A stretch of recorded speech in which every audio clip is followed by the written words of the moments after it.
À la Maison Mairie, il y a 2 expositions. Présentement, on se trouve dans l'exposition permanente qui est dans la partie la plus ancienne de la Maison Mairie. Ici, c'est plus sur l'histoire de Magog et sa région, puis il y a vraiment là, un dialogue entre les antiquités et la technologie.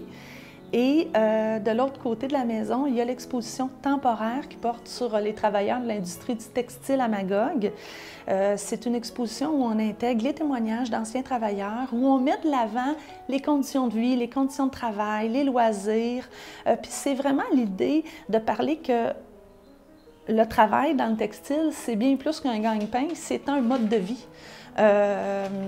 Comme je le mentionnais tantôt, à Magog, tout le monde connaît quelqu'un qui a travaillé à la textile ou qui connaît quelqu'un, là. Donc, on a toujours un lien là, avec l'industrie du textile. Je me permets de dire la textile parce que c'est comme ça qu'on l'appelait. Dans le fond, c'est la Dominion Textile.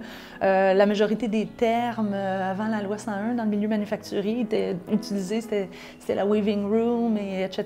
Là. Donc, on était weaver, on était pâtisserand. Donc, on parle entre autres de cette réalité-là qu'il y avait dans l'industrie du textile. C'est une industrie là, qui était absolument dominante à Magog. C'était quasiment mono-industriel, Magog, de la fin du 19e siècle. Et puis la dernière usine a fermé en 2011. Ça fait pas si longtemps. Alors aujourd'hui, l'économie de Magog se diversifie.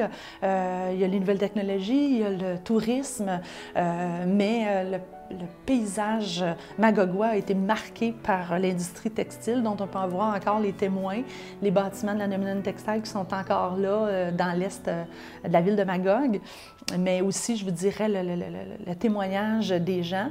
Puis la Maison Mairie, lieu de mémoire citoyen, ça veut aussi rendre hommage à la mémoire collective, à qu'est-ce qui a marqué les gens dans la région. Donc, c'est sûr que l'industrie du textile a son importance. Cette exposition-là, elle est là jusqu'au printemps 2020 et va céder sa place aux Abénakis en juin 2020.